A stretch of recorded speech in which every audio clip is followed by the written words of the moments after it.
Shavua Tov, a good Tevach, and welcome to the Daily Tanya. It is Motzei Shabbos Parshas Vayera, the 15th day of Cheshvan, and today we conclude the chapter 27, letter 27 in Igeret Hakodesh, which was a letter and explanation of the letter, a letter of consolation that the Alter Rebbe wrote to the Hasidim after the passing of Rabbi Menachem Mendel of Vitebsk, Menachem Mendel of Haradok, who was a colleague slash Rebbe of the Alter Rebbe, and Hasidim were devastated. And this letter of consolation is true consolation, comforting, explaining how our connection with the Tzadik, even after the passing of the Tzadik, continues, and it continues even to a much greater extent. So the Alter Rebbe was talking about, first of all, on one level, that while the Tzadik is physically here in this world and we see him and we feel him, so the connection that we have, being that his neshama is in the physical body, and the way he relates to us is through his speech and through his thoughts. So yes, it feels good to see the Tzadik, to be by the Tzadik, but what we get from the Rebbe, what we get from the Tzadik, is what he calls a reflection of his light. What we understand, what we hear from his words, what we see, what we're able to understand. But when the Tzadik, when the neshama departs, and is no longer limited in the physical body, it goes to higher places. And then, the Alter Rebbe says, we are connecting to the very essence of his emotive attributes, the love of the Tzadik, the love of Hashem, the faith of Hashem, the fear of Hashem. And that is something we can connect and we can get from the essential emotive attributes of the Tzadik, that we can connect to that itself, not just to a reflection of his light by understanding, but the very essence of his emotive attributes we can connect to receive and connect with the actual love of the Tzadik, the feeling of the Tzadik. And how do we do it? By connecting to the Tzadik, by feeling love to the Tzadik. And he says we have to work on it also. We have to put the effort. It's not just we get inspired by the Tzadik and or everything happens by itself, but we really have to put the effort into it. I just saw read in the Kfar Chabad this week, in the magazine, about a chassid that just passed away this last week, Rabbi David Lesselbaum, I think his name, from Kfar Chabad in Israel. And he tells the story how he got close to Lubavitch. And the first time he came, he was in one yeshiva, and then he came to the Lubavitch yeshiva in Lud, which was in the Pardes, in the orchard in Lud. And a big chassid, Mashpia, Rabbi Shlomo Chaim Kesselman. So as soon as he came to the yeshiva, he was a young boy, a student in the yeshiva, welcomed him. It was very warm, and he came with his bags and told him, "Come, let me show you where your room is." And he brought him to the dormitory, and he showed him, this is your bed. And he went, and he got ready, went to sleep, and then he gets up in the middle of the night, and he sees that boy that showed him his bed, he's sleeping on the floor. He says, ever since then, I'm decided that this is the place that I want to be. And this is the way the Bachram, and they write that later on, that who was that Bacher? He was Rabbi Gershom Mendel Garelik Alav Shalom, who later became the Shliach of the Rebbe in Italy. And this is what it means when you try to emulate the ways of the Tzadik, leading by example and working, giving from yourself. And in any case, back to what we're talking about, connecting to the Tzadik is really working, toiling spiritually to connect to the Tzadik, to understand what the Rebbe is about, what the Tzadik is about, what his guidance is, the way he wants us to act, and so on.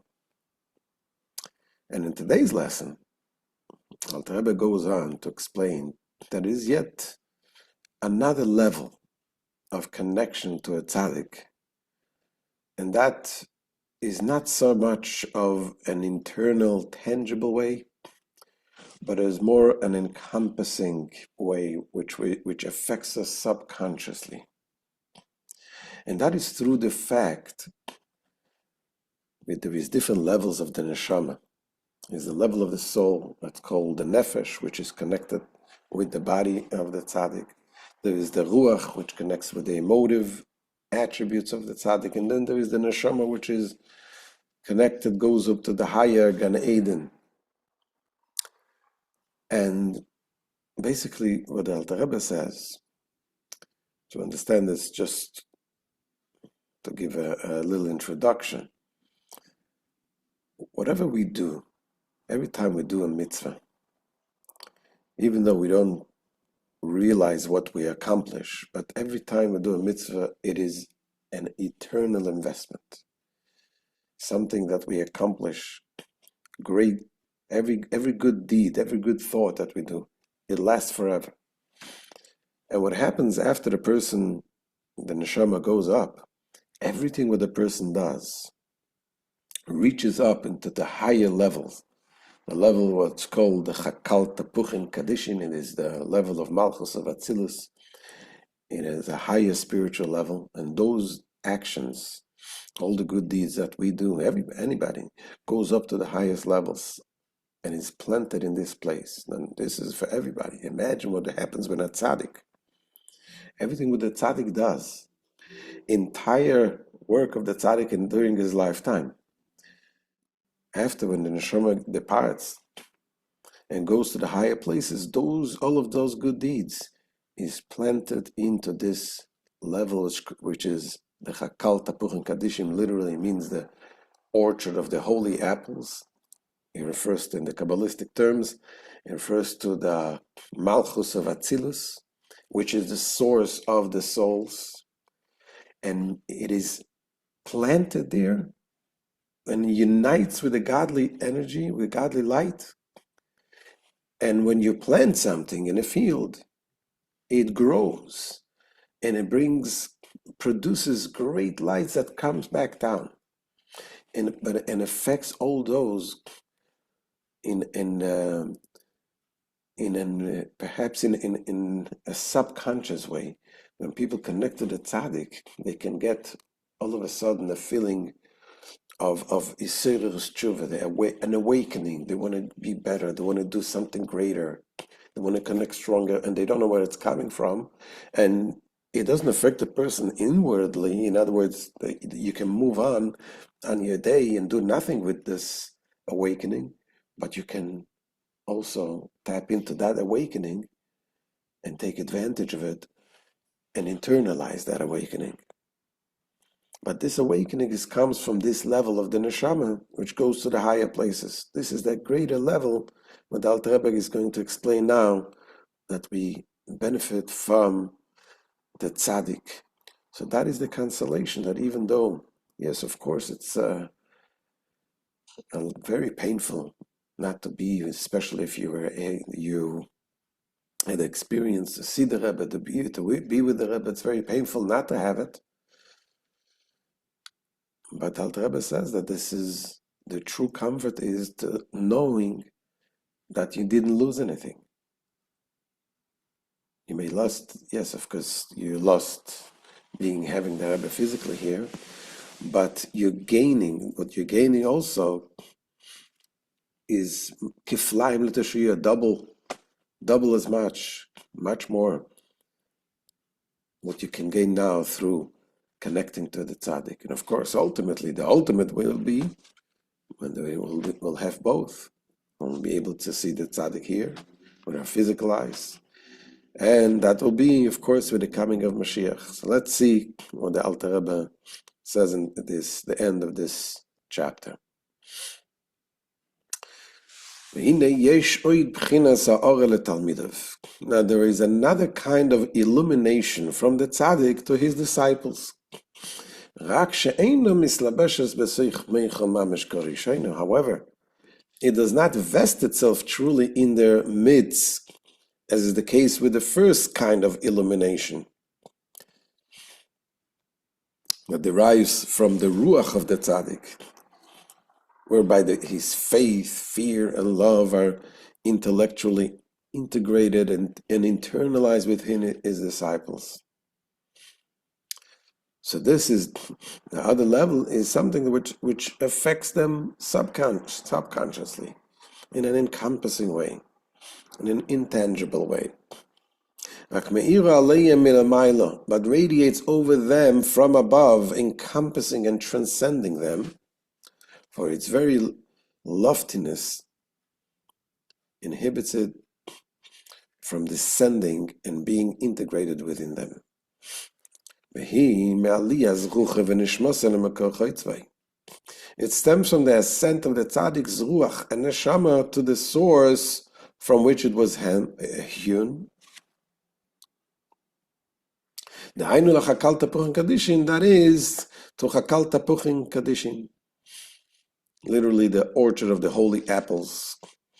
And that refers to the Sephira of Malchus of Atzilus. Malchus of the world of Atzilus, the divine source of the souls.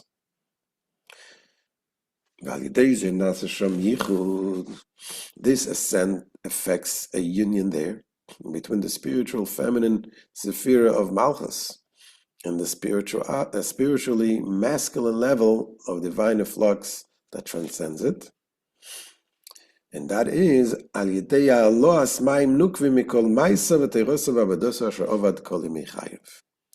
means of elevation of Mayim Nukvin, the feminine waters, meaning by means of the mortally initiated spiritual arousal, constituted by all of the Tzaddik's actions in his Torah and divine service, in which he engaged all the days of his life.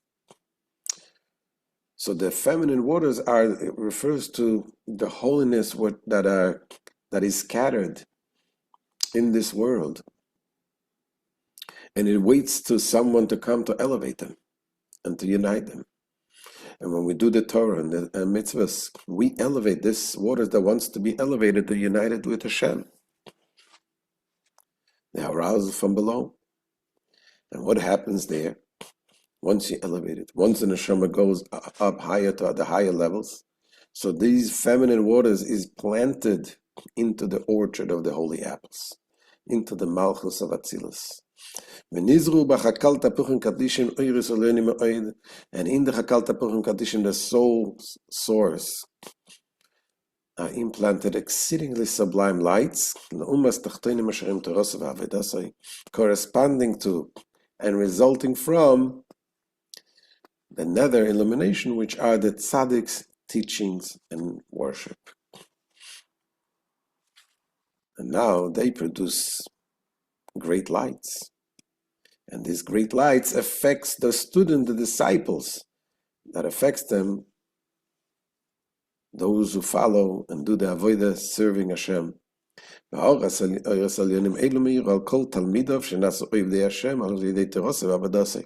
illumination of these supernal lights radiates over all his disciples who became servants of God through his teachings and worship. And this is even if you never saw the tzaddik in your life.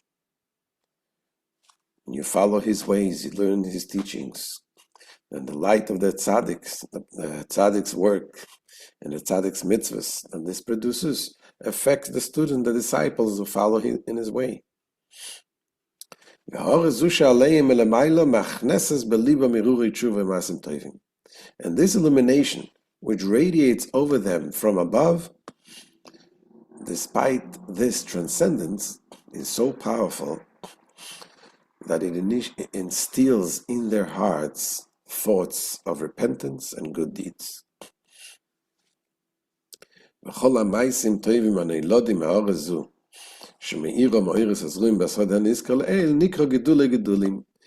all the good deeds born of this illumination, which radiates from the lights implanted in the above mentioned orchard, all of the good deeds that is born as a result of that, these are called successive generations of offshoots.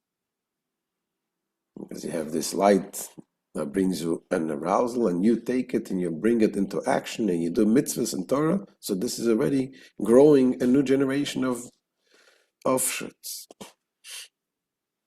Now this light, it says the Alter Rebbe, although it's a very tremendous, powerful light, and that if it would be revealed to us, we would be completely different people. We would be changed people, but yet it doesn't affect us in that way. Why? Because it's concealed. And the Alter Rebbe compares it here to the light of the sun. When the sun is concealed, then you see the stars. You see the stars shining when the light of the sun is concealed. The stars come from, they reflect the light of the sun.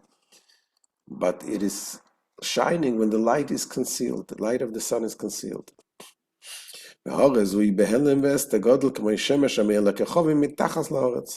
This radiance is greatly hidden and concealed, just like the sun radiating to the stars from below the earth. Thus it states in the Zohar, in reference to Moses, our master, Moshe Rabbeinu, peace be unto him, שאחר פטירתו מתפשטת שערותו בכל דור ודור ל-60 ריבוי נשמות.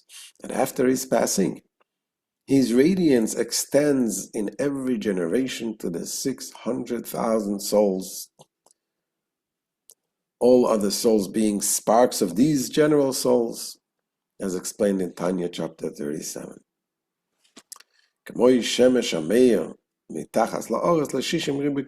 Just like the sun, which radiates to the 600,000 stars from below the earth. So this is the end of this amazing chapter. A chapter that gives us strength, especially in our generation, when we don't see the Rebbe physically. It gives us the strength in knowing that the connection to the Rebbe continues, and continues in a much stronger way, and only gets stronger, and ultimately we cannot wait anymore to see the Rebbe physically with the revelation of the Rebbe Melech HaMashiach. Let us hope it happens very soon. Shavua Tov, and we'll see you tomorrow, B'ezrat Hashem.